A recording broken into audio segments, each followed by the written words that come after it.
I may have mentioned in class that the AP test writers love piecewise functions, and you kind of see a little bit of it in the limit chapter where you use piecewise functions to either evaluate limits or determine if limits exist or not. I do want to mention how can we work with a piecewise and ask a question about derivatives or differentiability. So this is a great section on Delta Math, and it's pretty quick, but I just wanted to do a couple with you before you try to do them on your own. So this will give you a piecewise function, and it will ask about if it's continuous, if it's differentiable, both or neither. So I want to talk you through kind of both levels there. So first, to figure out if it's continuous, you need to see if when you put the number that where it changes, in this case 7, into both equations, you should get the same number. That's going to guarantee continuity, that you don't have a break in the graph. So for example, when I put 7 into the top equation, and you can grab a calculator if you need it, if you're working with big numbers, or you can definitely do it in your head if it's not numbers that are hard to work with. So what do you got? We got 7 squared minus 8 times 7 plus 13. So when I put 7 into the top equation, I get 6. And then I'm going to do the same thing on the bottom. This one's a little easier. 7 in the bottom, I also get 6. So it's definitely continuous.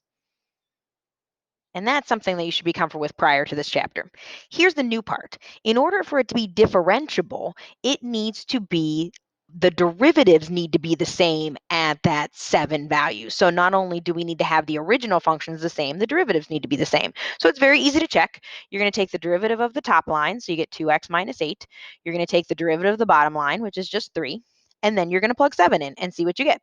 So now when I put 7 into the top line, I get 2 times 7 is 14, minus 8 is 6. In the bottom line, it's still 3 because there's no x there.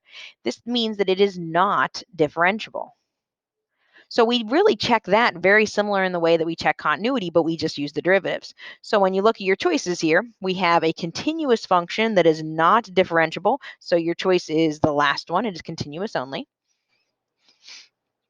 And we've got it. So let me show you one where everything goes right, and let me show you one where everything goes wrong. So let me show you one that's both continuous and differentiable.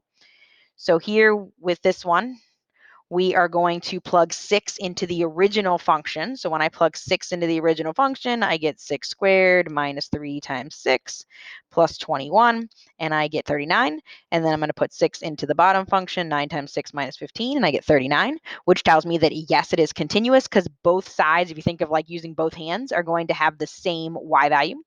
And then I'm going to do the same thing, but with the derivatives to see if they're differentiable. So my derivative of my top equation is 2x minus 3. My derivative of my bottom equation is 9. And now I want to make sure that when I put 6 in, I do get the same thing for both derivatives. When I put 6 into the top, I get 12 minus 3, which is 9. When I put 6 in the bottom, it's still 9 because there's no variable. So we have continuity and differentiability, which is that one. And then your last option is basically everything goes wrong. So not continuous nor differentiable. So let me show you one of these. These actually tend to be a little easier. So we start by checking continuity. So I'm going to put negative 2 in and square it. And then minus 3 times negative 2 plus 10. So when I do that on the top, I get 20.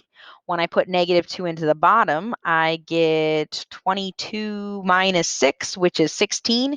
These are going to be really quick because as soon as you realize it's not continuous, and that's what happens because you get different y values, it can't be differentiable. So that will automatically take you to the not continuous or nor differentiable because it can't be, if it's not continuous, there's no way it can be differentiable.